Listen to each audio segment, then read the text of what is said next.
Hey up girls, it is going to be a short one, but it is going to be the first in hopefully a series in which I talk about some of the books that I've read that have inspired some feminist thoughts within me. I put a couple of them all together and then make a video out of it because I do not have enough confidence in myself to go into any detail on these feminist thoughts. I'm just not brave enough to do that. The segment is going to be called Feminist Friday, so I'm always going to bring it out on a Friday. Well, there's not going to be one every Friday. It's just going to be a Friday every so often when I've read some books. We don't like routine, we don't like schedule on this channel. Today I'm going to talk about 3 books that I had on Kindle, so I've got nothing physical to go off, so do excuse the hands. So the first book that I'm going to talk about is the book that inspired the title of these series of videos, and that is Diary of a Confused Feminist by Kate Western. The book is a little bit young for me now. I got it on a deal on Kindle, so I wasn't really that bothered. It was really interesting for me to see how like feminism as a concept has changed for teenage girls, like even since I was younger. Like when I was younger, there were no like feminist fiction books aimed at young girls, at least as far as I knew. The first person who I knew that really did that overtly was like Holly Bourne, and that was when I was in college. So it's interesting to see now that not only is there feminist fiction aimed at young girls, but it's feminist fiction dealing with how to be the best feminist you can be. Also things like menstrual cups, which like I'd never even heard of until recently, so it's really weird for me to think that there are kids out there struggling with the mental debate of whether they're a good feminist because they're wearing a menstrual cup or not. I think the biggest feminist issue that was tackled in a book when I was younger was like getting called a slag because you like kissed 2 boys in your entire lifetime or something like that. Really tame stuff, you know. As much as I wasn't really the target demographic for this book, it was a really fun read and a really interesting look into feminism and teenagers at the minute. The second book I'm going to talk about is The List by Siobhan Vivian.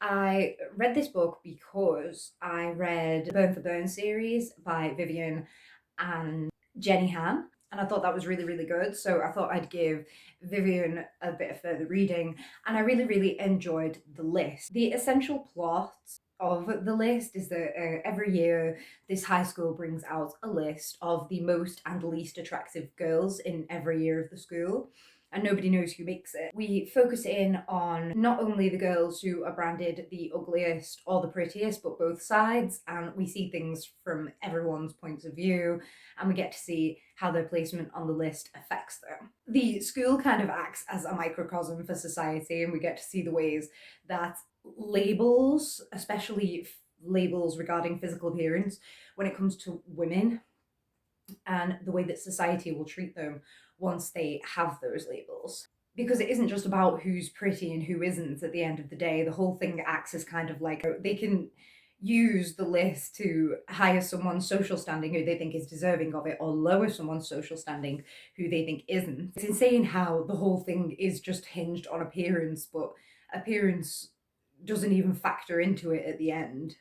It's almost like appearance doesn't matter, and society has just placed an insane amount of weight on how much a woman conforms to society's ideal of what is pretty, you know?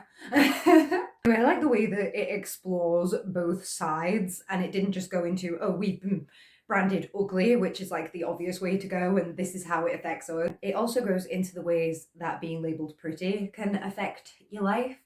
And not all of those ways are positive, as we come to learn. The one thing I didn't really like about this is that we couldn't go into too much depth with any of the characters because there was so many of them, and I feel like a lot of the issues that got explored were kind of skimmed over a little bit. I feel like I would have read a longer book and I wouldn't have complained that it was too long if we'd have gone more in depth with all of the characters. I feel like I would have enjoyed staying in this world a little bit longer and being able to flesh out some of the ideas that were explored here. Okay, so spoiler alert, at the end of the list, we do find out who made the list this year. And that was a choice. I don't think personally that I wanted to find out who made the list. I think it would have held more to the metaphor with the whole microcosm for society thing if we had never found out. But I understood why Vivian chose to reveal this to us, because the person who made the list was somebody who was relevant to the plot, and it kind of tied up some of the loose ends that she had going, and it just made it a bit more dramatic and relevant, etc., etc. And it did give an opportunity to explore an interesting idea about beauty in who it was, but I won't reveal too much else here.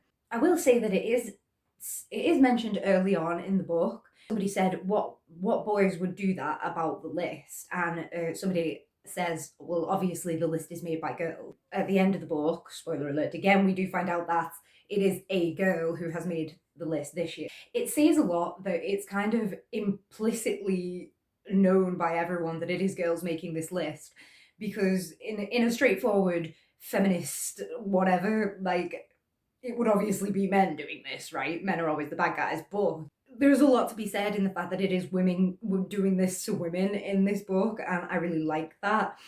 And especially because it's in a high school setting, I feel like it's even more relevant, because the way that teenage girls interact with each other is horrific. If this were to be a scenario that somehow ended up happening every year in a school, it would not be the boys who did it, as far as I'm concerned, and it would be the girls.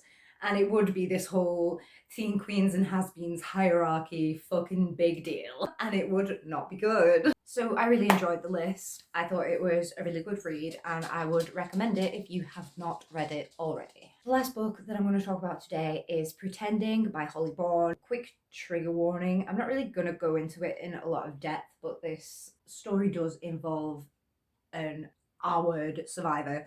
So if that's something you're not ready to talk about right now, then that's fine, and you can piss off. The book is essentially about a woman who is trying to move on from her trauma in a world where she feels afraid of men after what's happened to her. And I think that it's obviously something that a lot of us can identify with, whatever level of trauma you have received. It's a really good survivor read, in my opinion. It's really candid about the emotions that you may experience, including like the anger and like the guilt and like the self-doubt and the everything, you know what I mean? It's really thorough in the way that it explores this woman's character. And I mentioned this in the Manifesto on How to Be Interesting review, and that's a teen read, and I really enjoyed the fact that this was in a teen book. But I appreciate the fact that it's in here as well, and that's the fact that Holly Bourne advocates so strongly all the time for exercise as a way to healthily express emotion, and also as an alternative to self-harm. I think exercise has become too much about like losing weight and getting skinny and like unhealthy things like that, instead of what it is, which is like something that your body needs, first of all, but something that also makes you feel good and will do wonders for your mental state. That's not really talked about enough, and it's too much talked about in this like get healthy, not get healthy, but get like fit, you know what I mean? Like get good looking. And people are gonna go against that, because then it just seems like this unattainable thing where I have to spend like 10 hours in the gym every day, and it's just not plausible for most people. So then they just don't even try. And it's like, now just go for a walk, my dude, at a brisk pace, you know? One more thing that I did want to say about Pretending is there's this whole concept in the book where the main character makes up this alternate identity called Gretel. And Gretel is everything that a man wants. And, you know, she's aloof and mysterious, and she does guy things, and she doesn't get all hung up in her emotions and stuff like that. Everything that, like, magazines and books and stuff tell us that men want in a woman. And, like, essentially she manic pixie dream girls herself, yeah? This idea of, like, this perfect woman, again, it's like with the list, it's like, women have created that. Like, at the end of the day, like, this is not what men really want. Some detached woman who's never going to get tied down or serious, and she's never going to want to meet his friends, and she's never going to worry about him or wonder where he is if she hasn't heard from him in a while. Like, that's just in the end gonna feel like she doesn't care about him. And like, again, it's like it's women who have created this impossible image that we are supposed to attain in order to get men. Like, what? Like, nah, I'm all right, thanks. I love like this is a complete tangent right now, but I love ugly clothes. And like people will like say to me, "Oh my god, that is so hideous," and I'll be like, "Oh my god, I know," and it's great. Like I would have no fun in my life if I was to try and adhere to what I was like supposed to wear according to my colouring or my body type or my gender. I'm wearing boys' sweatpants right now. Tangent over. This one's been a little bit more disorganised because I wasn't really going to make a video on any of these books, and then I kind of read them all close together and realised that they had this common theme, and I couldn't help myself but to make a video about feminism because I just love to stand upon my soapbox, you know? I hope you've enjoyed listening to me ramble about my incoherent, vaguely feminist thoughts. This has been several questionable reviews, just from a really questionable girl, really. The questionable protagonist. So, this protagonist is gonna go, and I'll see you next time. Hiya, it's like 5 minutes later. I forgot to mention, I was saying about this being a good survivor read. I obviously read this on Kindle. There's a lot to be said about reading these kind of books on Kindle because so many of the highlighted bits were bits that I would have highlighted myself. And it just, even though I have no idea who the other people are who have read this book on the Kindle, I felt so connected to these women and I felt understood. And that, more than anything else, is the feminist feeling. So that is, you know, even though that has nothing to do with, well, I suppose it does have something to do with Holly Bond because she's the one who wrote it. So she's the one who has tapped into this emotion that so many of us can identify with. But the fact that I knew that had nothing to do with Holly Bond. So that's all on Kindle. So, you know, maybe get the Kindle version of your next big emotional book and see if anybody else out there felt the same way. I don't know. Right, anyway, just a thought. Nice one for watching. See you later.